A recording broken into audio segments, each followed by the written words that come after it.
just add on to what Luis said. He covered so much of this very well. As I've been mentioning the last week or so, as an entrepreneur, you have a very different attitude when you leave town versus an employee. Employee goes to leave town. Let me tell you what happens. They know they can shut it off. They know they can just completely shut it down, and a lot of times they stop being productive a week before they leave town. They completely shut it off. It's like, I'm out. Unless you have a really sucky job, then it owns you even while you're gone. You know, you can't enjoy yourself, and then they come back and they take a little bit of time to get productive again. And as an entrepreneur, you really don't want to do that. You really want to be smart about how you use your time before you leave town. So if you're going, in this case, we're going to a conference next week. Knowing that that's happening, you really want to work hard up to the finish line. You want to see as many people as you can. You want to wrap up loose ends with any business you have in the pipeline. You also want to do, don't hesitate to do one-on-ones. I mean, get with people, meet with them. You might create some intrigue, with people that you've met with them, and then you're saying, hey, we're going out of town. And listen, in a lot of cases, you might actually get somebody in there that's got enough of a vision that you can bring them with us. And that could be a phenomenal thing. That could be a total game changer. So have it in your mind that you're going to work up until you're going to run through the finish line.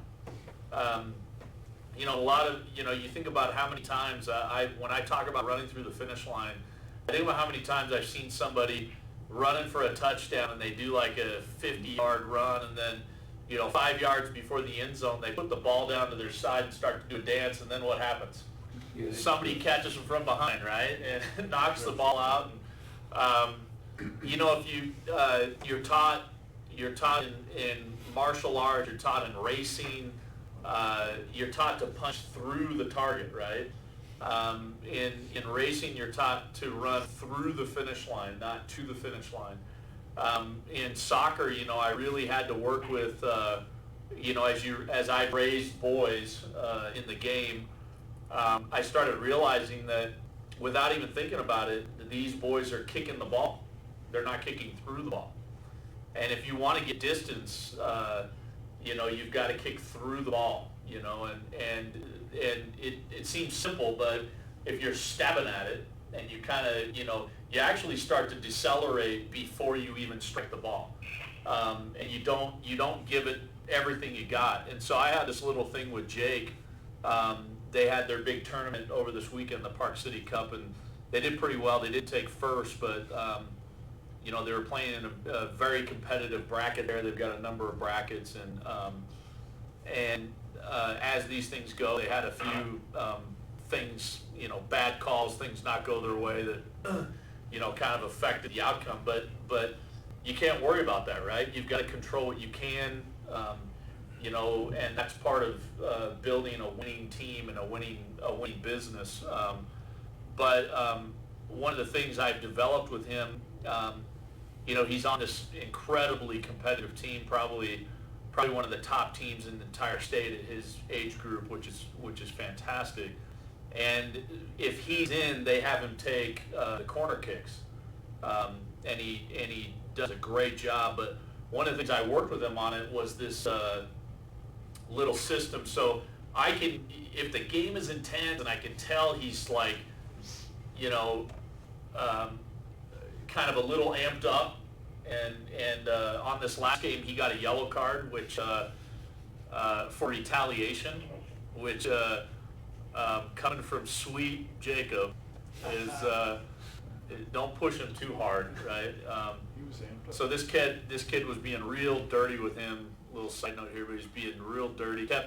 Kept holding on to him and grabbing him and purposely trying to trip him, and kept hacking him,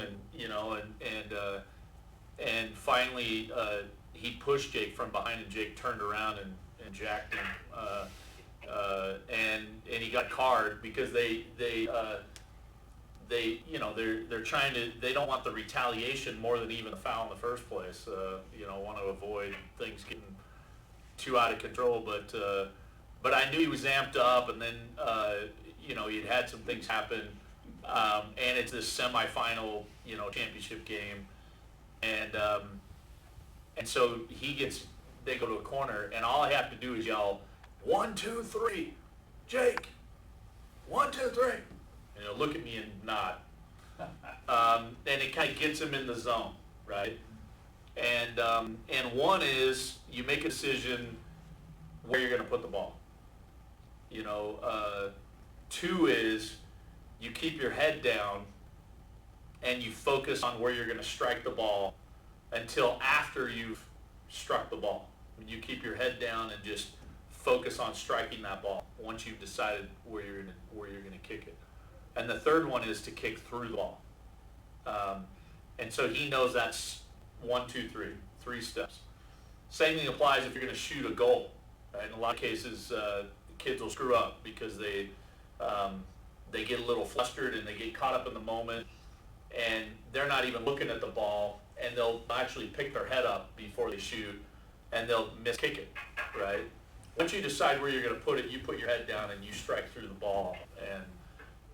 And so the same applies in business. You've got to have a system. You've got to know kind of a process. You've got to know what the system is. And then you just repeat that system over and over and over again. It's relentless repetition that wins when it comes to business. You want to know that inside and out, and it takes a while. Even with me drilling that with him over and over. I mean, as you know, we have our own soccer field, right, in the backyard. Regulation goals, stadium lights, drinking fountain, the full deal, cool place.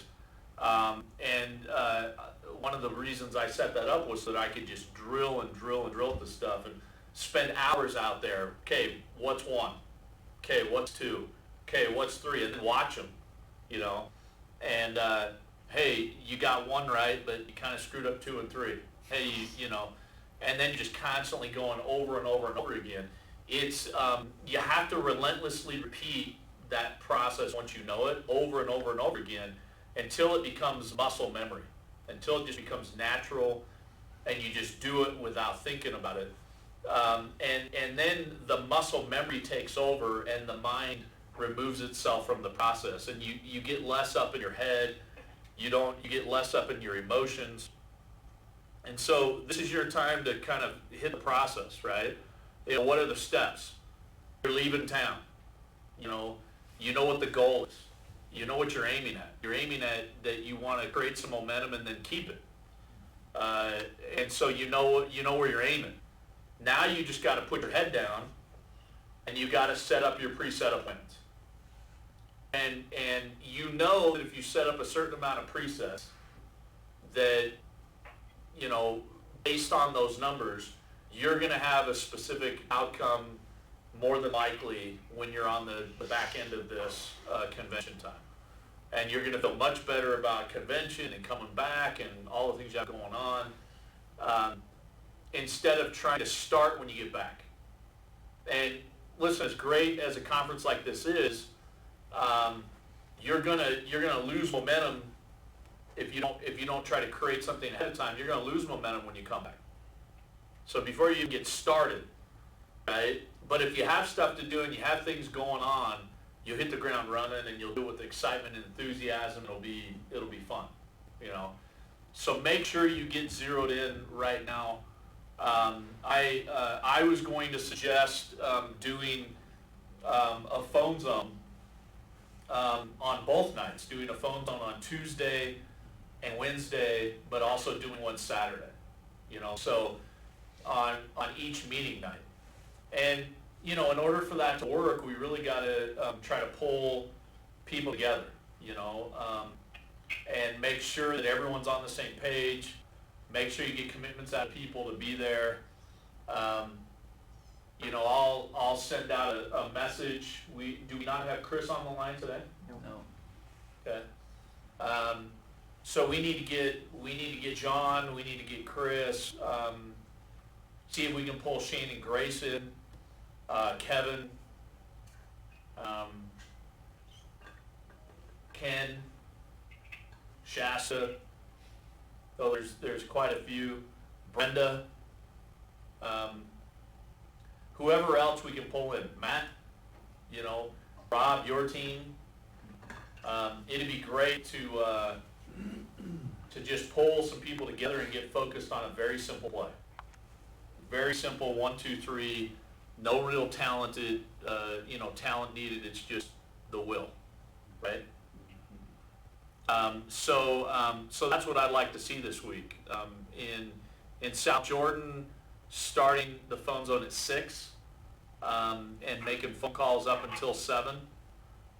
Here in Clearfield, starting at 6, making phone calls up until 7, and then on Saturday, the training typically ends at about 10.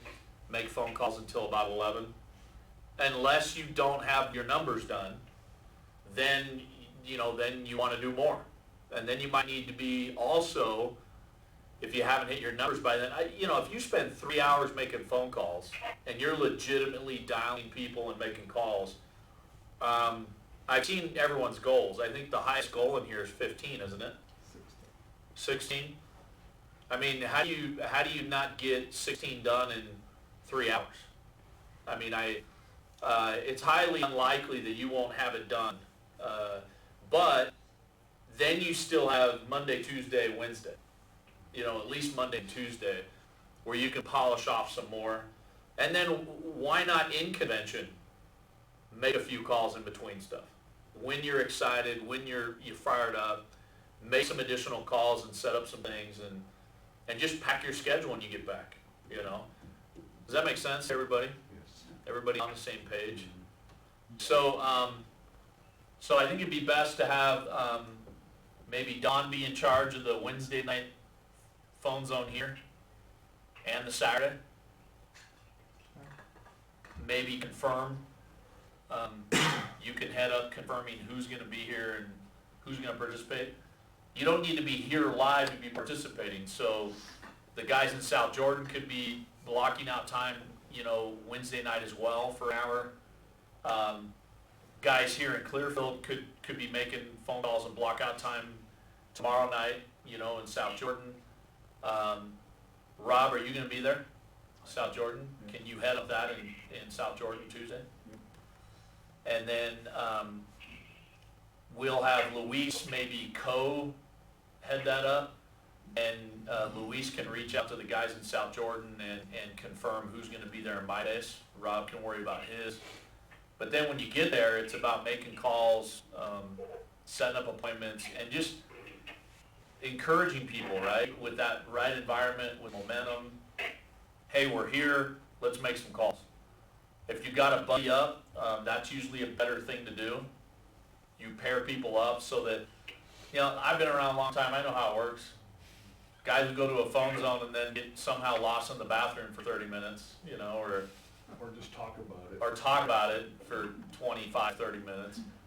So if you buddy up, set goals, if somebody's there for an hour, to set up a minimum of 5 appointments in an hour, beyond doable. And if you're hot, you keep going. I just prefer to get it knocked out. Now, what happens if you get on the phone with somebody on a Tuesday night and you say, hey, I'd like to set up a time with you to come see you? I mean, how do you structure that? Do you say, but I want to meet with you only in a week and a half? Or what do you say? I only want to meet with you in 2 weeks. I try to do it always within 24 to 48 hours. It's like, let's go tomorrow. Yeah. Because if I can hire them, then I can get their top 25, and then I'll have more numbers to call in the phone zone on Saturday. Right. It's like, just keep going. Yeah. So what I would do is I'd be prepared to give them 3 options. That's maybe a little different than what you've known historically, but I would say, hey, I'm going to be available in your neighborhood this day at this time and this day at this time. Does either one of those work for you? And I would make both of those pre-convention. And then if they say, gosh, none of that works, I'd say, well, listen, I'm going out of town. We have a financial conference we're going to. The week I get, what is typically a good night for you? The week I get back, let's set it up. And I'm just going to show up to your place, so even if you forget, I'll be there. I'll remind you when I show up. What's your address? you know? It's a moment of assertiveness. Yeah. So that's how I would do it. That would be my commitment end to that. It'd be terrible if you had a bunch of one-on-ones right before you left. Yeah, it would suck. Just to have a whole bunch more business when you come back. That's awful. Now, we're gonna be launching, we hope, a contest at convention too. So this is the last other additional reason why you wanna be on this right now. We're gonna be trying to set something up and there's been some changes as far as the company's concerned. The company is really, the attorneys, we should say, have sort of,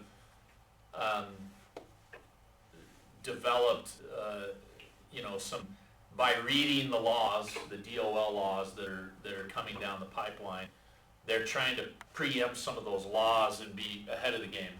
It's better to be, instead of just walking the exact line, it's better to be, interpreting those laws more conservatively and not getting yourself in any trouble. So we hope to launch, a contest of sorts. We talked about doing a cruise again, which would be fun. Be a riot. Any of you go on the last one, the last cruise? You did Hawaii. That wasn't terrible. No. Yeah, cruises are fun. Yeah, cruises are great. They're a blast. We'll probably just we talked about just doing a simple deal and leaving out of Long Beach. So if somebody wants to save a few bucks and hates themselves, they could drive down to California. I'll drive part way down and stay in Vegas one night and drive the rest of the way down. I don't know. But we're talking about going in January maybe or something like that. And then having a contest that runs probably August, September, October, November. Something like that. So this is another reason why you want to get things front and loaded. Get some things happening. All right? Yeah. Lock and load. All right, so we're all set on the days, the times. Yep. Who's gonna participate in all three times? I am. Rob? I am. Rocky, what are you gonna do? Which ones? Tuesday Tuesday and Wednesday. and Wednesday? Wednesday, Jace? Saturday. Wednesday, Saturday for Jace. Wednesday, Saturday. I have Wednesday, appointments Saturday. on Tuesday. Luis, which ones are you gonna do?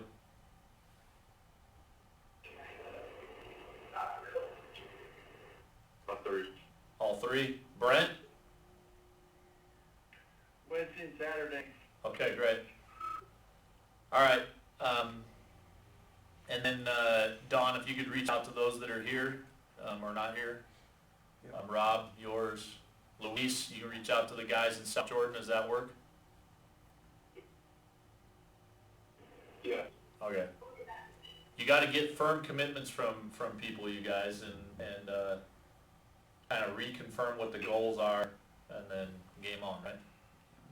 All right? All right. Thanks, everybody. Thanks, brother.